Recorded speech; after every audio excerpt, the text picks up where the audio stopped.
Governor Tim Walz of Minnesota has directly requested of Donald Trump that he declare Minnesota a disaster zone following the leftist riots that have plagued the city so that they can get access to emergency funding to help rebuild. And the federal government has said no. Now, some people are framing this as though Donald Trump himself said no, and that may be the case. I mean, the request was made of Donald Trump, but most of the news outlets just say it was the federal government. So I'm not going to put words in Trump's mouth. But the bigger question here is, should the federal government be giving money to these jurisdictions amid all of these riots?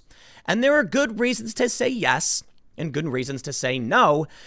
And I kind of lean towards no.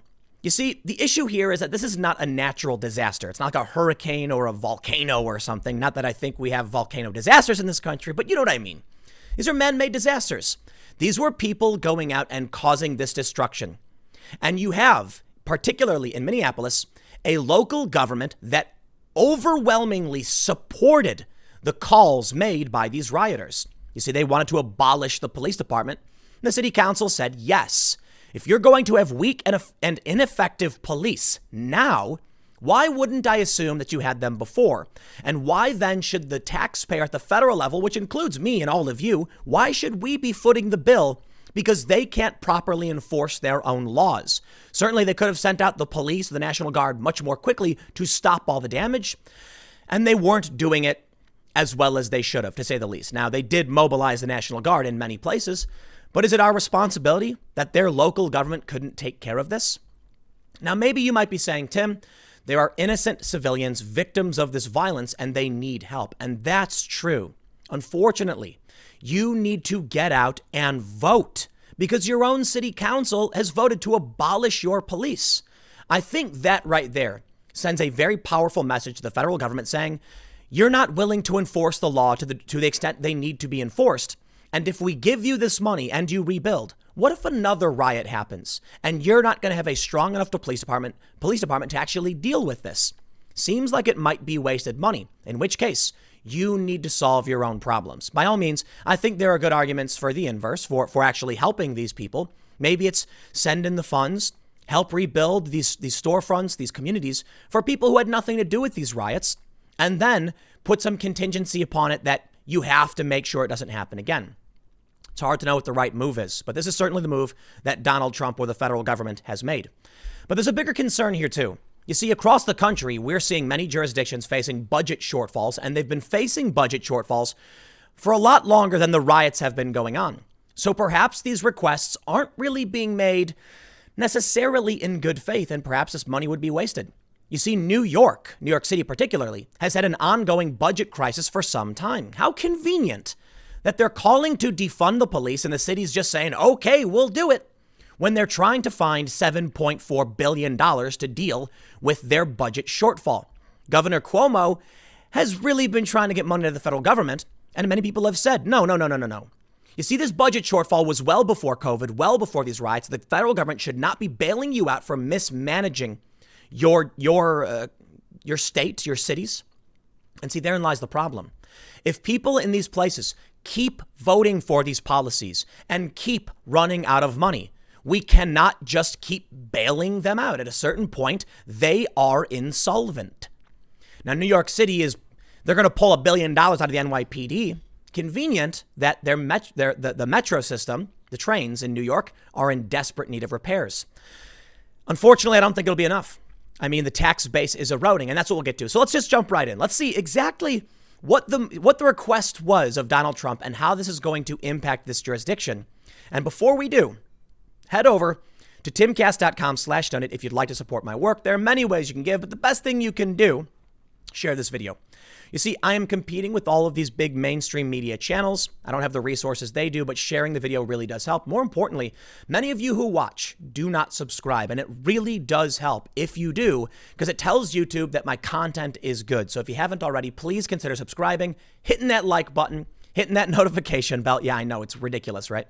Let's read the story from the Wall Street Journal. Federal government denies disaster aid for Minneapolis riots.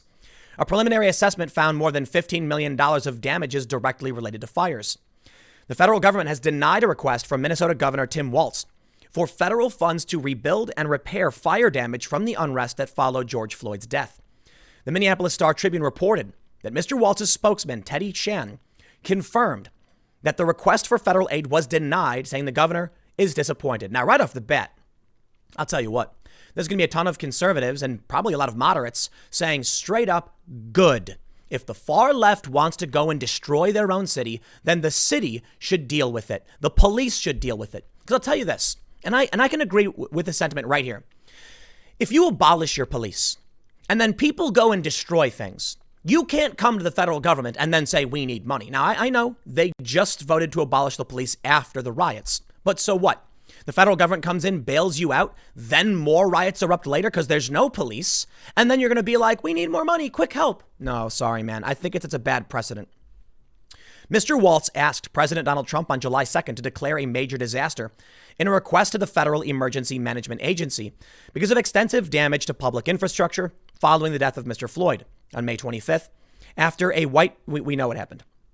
A preliminary assessment of damage found more than $15 million of damages directly related to the fires. Around 1,500 businesses were damaged.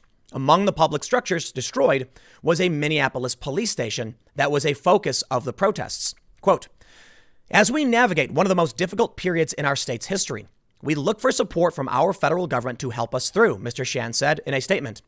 Current estimates of the total damage exceed $500 million, the governor wrote in his disaster aid request. Now, let's be fair. They're asking for what it sounds like is $15 million, a little bit more. It's like $16 million. And their total damage is 50. So, what is that? 15, 16, 17%. I don't know what the exact number of their request was, but around there. Not the bulk. But as I laid out for you before, there's probably reasons why Trump is saying, no way, no way. I'd imagine it's this. Minneapolis City Council votes 12-0 to abolish police department after death of George Floyd and will replace it with Department of Community Safety and Violence Prevention. Now, listen, I think we can do a lot in terms of police reform. But if you want to engage in this grand experiment, don't ask the federal government to give you the loan to kickstart your experiment. It's, in my opinion, not necessarily fair. Whatever it is they're going to try, it may work. It absolutely may work. I certainly think there are grounds for some kind of non-violent, non-confrontational civil guard that can respond to non-violent calls. But the instance of George Floyd and counterfeit money was a criminal action which could escalate to violence. And so you're going to have to find that line. The story of George Floyd was that he was trying to buy stuff with counterfeit bills. When the police showed up, things got out of hand. And there you go. The rest is history. But what happens when there's an instance that's nonviolent but could be violent? I mean, look, when you've got people dealing in counterfeit money or, say, drugs, you can argue it's a nonviolent offense, but many of these people may resort to violence. It's possible that if we use a nonviolent civil guard, they will be less inclined to do so. But that's an experiment they're going to undertake, and it may work. But should the federal government come in now and pay for all the damages as they launch this experiment? Arguably, no. Arguably, no. I'm sorry. But check this out. This is where the question actually, this is where the issue gets a little bit bigger. According to the letter, I believe this is the letter that they linked to that was sent from Governor. This is the letter from Governor Tim Walz to the Honorable Donald Trump. I think the letter is a bit respectful, and I understand what he's asking for. But let me read you this one part. The challenge of recovering from these fires concurrent with the numerous natural disasters is made even more difficult by the negative economic conditions triggered by the COVID-19 pandemic. In February, Minnesota had a projected state budget revenue surplus of $1.5 billion. We now face a $2.4 billion projected revenue deficit, a negative swing of nearly $4 billion. I feel for Minnesota, man, and all the states. Nobody expected COVID, but they're blaming Donald Trump for the reaction of these states. And Donald Trump has maintained his position. The states are responsible for how they handle things. I'm not surprised that Donald Trump is now backing off and saying, no, you are responsible. Listen, it's not Minnesota's fault necessarily that COVID is happening. It happened. But it's also not Trump's fault that it's happening either. The fact that Minnesota is facing this massive budget shortfall does not put the responsibility on Trump and the federal government. And more importantly, if we recognize now there's a massive economic disaster, perhaps it is a bit more prudent of the federal government to say we must be substantially more stringent with how we spend money. And thus, no, we are not going to give you $16 or so million. I know in the grand scheme of things, 16 million sounds like not a whole lot. I think the actual number is 15,658,865. If we're all facing a budget shortfall, everybody, the federal government certainly is too. Maybe the reason they're cutting the budgets of all these police is because they're desperate to find money from somewhere. Maybe things are worse than we realize. Check out this story. This is from back on May 5th. NYC Mayor DeBlasio says Trump is putting politics first in coronavirus response. He's a pure hypocrite. New York Mayor Bill de Blasio called President Trump a hypocrite after the president said he's not inclined to bail out states, especially those run by Democrats that have been left cash-strapped by the coronavirus. De Blasio said Trump was willing to provide nearly $58 billion to bail out the airline industry, but not to states to fund necessary public services like police and healthcare. He said residents are depending on the federal government to make state and local governments whole. You know what? I got to admit, I agree with the sentiment to varying degrees. I'm no fan of Bill de Blasio. I think he's a hypocrite. I think he's granting preferential access to his particular ideology. And I have the story. I'll back it up. He's saying straight up, no public gatherings except for Black Lives Matter. So why should they get money if they're in violation of the Constitution? You want the federal government to be there to bail you out, but you won't uphold the Constitution of our federal government, which is supposed to be the law of the land? Well, then, you know what, man? Forgive me if I'm not going to cry for you if you are violating the Constitution and then getting mad when the federal government's like, hey, do your thing, man. They're going to let you do your thing in violating the Constitution, which I disagree with. And they're going to let you do your thing as your budget shortfall, hits pretty hard. Now, to be honest, if they're going to give money to bail out big business, I certainly think they can give money to bail out state-run programs as well. A lot of employees, a lot of individuals work for the state, for the public sector, in which case, well, they need money too. They need to work. We need to get people back to work. But this goes back to the bigger point. If New York is facing a budget shortfall, you know where the federal government gets its money from, right? From the people who pay the taxes and the corporations who pay the taxes. But if the economy is slowing down everywhere, it's slowing down for the feds too. Perhaps the real reason is that the feds are worried about how they're going to be spending money. But listen, the thing about New York is that they've had a budget shortfall for quite some time. So I can't say I'm surprised Trump rejected their initial request. This story from the Wall Street Journal: New York City's transit system faces unprecedented financial reckoning. Chairman Patrick Foy says the only way the MTA can avoid drastic measures is to secure $3.9 billion in federal coronavirus bailout funds. The reality is, this is from today, actually. The reality is, New York had been facing a major budget crunch for a long time now. The MTA, which is the train system, has been falling apart. This is why AOC chasing out Amazon was such a big deal. The Amazon deal was going to bring in 25 to 40,000 new jobs. That was a massive increase in the tax base. That's the individuals who will start paying taxes, which will give the city more money. And it's not just about income tax. Those people who move there need to find places to live. It's just massive economic expansion that will exponentially benefit the local government. Well, thanks to OcasioCortez, they all left. And, well, now we can see what's happening. Ocasio-Cortez, talking about the increase in crime in New York City, said maybe this has to do with the fact that people aren't paying their rent and are scared to pay their rent. So they go out and they need to feed their child and they don't have any money. So they feel like they either need to shoplift some bread or go hungry. You see, therein lies the big problem with New York. Do we bail out bad leadership? This is what I'm trying to tie together here. Governor Tim Walz, I believe, has absolutely failed his state. Not like in every regard, but at least now. The local politicians in Minneapolis have failed their city. And what's their response to the fact that the police department is a function of the government? It's to abolish the police. But you want money for the riots? AOC contributed to the budget shortfall of New York City. And now she's trying to act like the fact that shootings are skyrocketing in New York is just people who simply need bread because they're broke. This is the problem. So you know what, man? I tell you what, I knew a lot of people growing up who had real problems with money. And at a certain point, you gotta stop giving them money.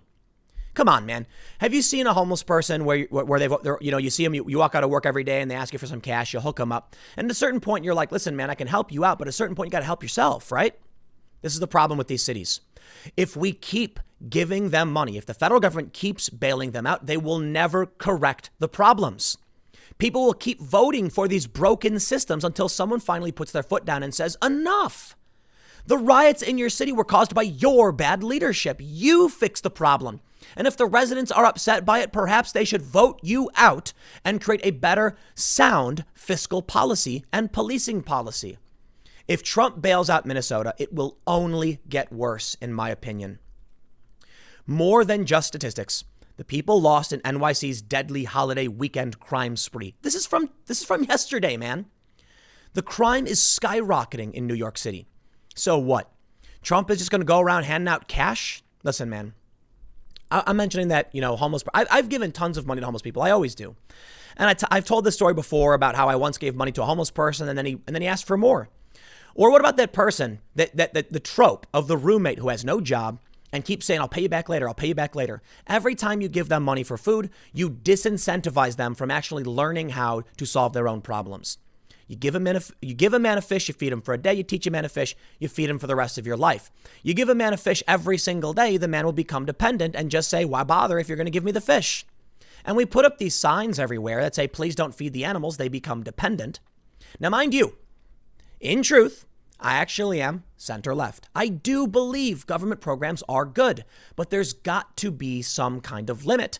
And we've got to have hard stops for when they fail.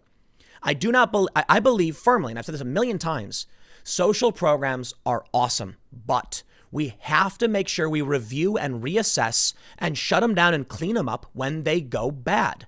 Because, listen, the benefits of the private sector are that a business that makes something nasty like, asparagus flavored ice cream, I'm sure most people wouldn't want to buy. It's got little asparagus bits in it. Listen, I like asparagus, but not with ice cream, right? That business would fail. People would be like, I'm not buying that. And then there's no money. Now imagine if the government came in and said, well, here's $1 million, keep making it. It just would not work. That's the benefit. The systems that don't make sense do not function. But with government, we keep pumping money into these things. The problems will never go away. Unfortunately, it seems for now, the only thing Trump can do is just say, hey, you got to survive on your own. Ideally, we could come together as people and say, this isn't working. Let's reevaluate instead of wasting this money. Instead, they keep wasting the money until they run out. Then they ask the feds for more money, and then the feds say yes or no. And they typically said yes, and that's just not going to keep working. All right. Now, I find it convenient. AOC says NYPD's $1 billion budget cut doesn't go far enough to defund police. I wonder why they're trying to defund the police. Is it because of bad police behavior? I don't think so. I think if they came out and said defund the police on any other day, people would be like, nah, get out of here. So why are the politicians all lining up now to be like, sure, let's do it? Could it be that they need $4 billion to fix the trains? Listen, supposedly this money is going to go to social programs and stuff like that. Maybe it won't go to fixing the trains. But I'm not surprised that amid this massive budget shortfall, they're trying to find money wherever they can. And AOC is saying we got to do more. All right, go ahead and do more. But I'll tell you what, if you want money amid this crisis, and you've got a mayor that is, as I mentioned earlier, in direct violation of the Constitution, why should they be entitled to funds from the rest of us around this country when they won't even protect the rights of their own citizens under federal law? DeBlasio doubles down on support of Black Lives Matter protests in NYC from a couple days ago. He was asked directly by Wolf Blitzer. He said, we can't do these events, these parades, these sporting events. And then Blitzer said, what about Black Lives Matter? And he said, well, obviously people care about this historical moment. Yeah, you know what? Spare me your waste of time, okay? We know that you've been facing a budget crisis for some time. You refuse to do what you need to do to stop the rioting. And now you have all of this damage across your city. I'm not going to be surprised if they make any requests or they're unable to actually pay to fix these problems. I'm sorry, man. I think it's going to get worse. I think it's going to keep getting worse. Empty Manhattan apartments reach record levels. Landlords/rent. I'll probably do a bigger segment on this for the 6 p.m. block I do. For those that aren't familiar, it's at youtube.com/timcastnews. That'll be at 6. And I'll talk more about Manhattan collapsing. But now they're not going to have the money. So don't be surprised if New York now demands money from the feds. They've already done it. Trump already said he wasn't gonna, and DeBlasio called him a hypocrite. So maybe, he's not going to give Trump money. Maybe he's not going to ask Trump for money. Sorry, not give, ask. Request the money. But maybe this just proved Trump right. Think about it. You had the state, the city saying, Trump, we need aid. And Trump said, I'm not going to give it to you. Then the riots broke out. And what did the city do? They mismanaged everything miserably. They were mismanaging COVID. New York City is the epicenter of all of these problems. So why should Trump be like, I'm going to give you money when you messed everything up? No, that's on you. And now people are fleeing Manhattan. 500,000 middle and upper class individuals have fled. The tax base is eroding. And this is bad news for New York. It really is. I don't know where they'll find the money. They were already in a budget shortfall. Maybe they won't. Maybe people will just continue to leave. The tax base will continue to erode. And this is the downward spiral of what was once one of the greatest cities in the world. It's not good news for America, man. We want New York. We want Minneapolis to thrive. But they've been under this very terrible management for a long time, and people keep voting for this stuff. Well, unfortunately, the people who lived there who kept voting for this stuff are now leaving. Maybe if you stopped voting for these things can improve. Maybe they'll move to areas where their voting power is diluted and they'll be spread out among conservatives and they'll stop voting in bad things. Or maybe they'll spread those ideas and the bad things will spread further. I have no idea. But I will tell you, it's not all bad news. I want to leave you with some positive news. And I'll probably do another segment on this coming up later. For those listening to the podcast, it'll be at the end, and for those at 6. But check this out. We had these videos of massive pro-police protests outside the police precinct in the Rockaways. You won't see this on mainstream media. Check out this video. Let me say this again. For the people who think New Yorkers are asleep, you sure about that? This happened on Long Island, Nassau County, a couple of days ago. So for the people who think New Yorkers are asleep, really rethink your response. New Yorkers do not tolerate crap. And we can see thousands of people marching in support of police. This is interesting stuff. I've talked about the need for conservatives and moderates to stand up and push back against the far left peacefully. And people are. It's incredible. Hopefully it remains that way, though there have been some clashes. The good news is that people who believe in fiscal responsibility, defending the police and the rule of law are speaking up now. A lot can change in the next few months. So we will see how people handle everything that's happened. Are they happy with Trump's budget choices? Are they happy with their police departments?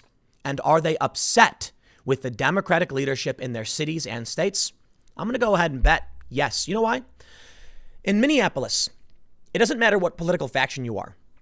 It stands to reason you're going to be mad at your government. The far left protesters boo and booted the mayor of Minneapolis. The governor sent in the National Guard against the rise of the protesters. I'm sure the far left is mad at them. They want to dissolve the government anyway.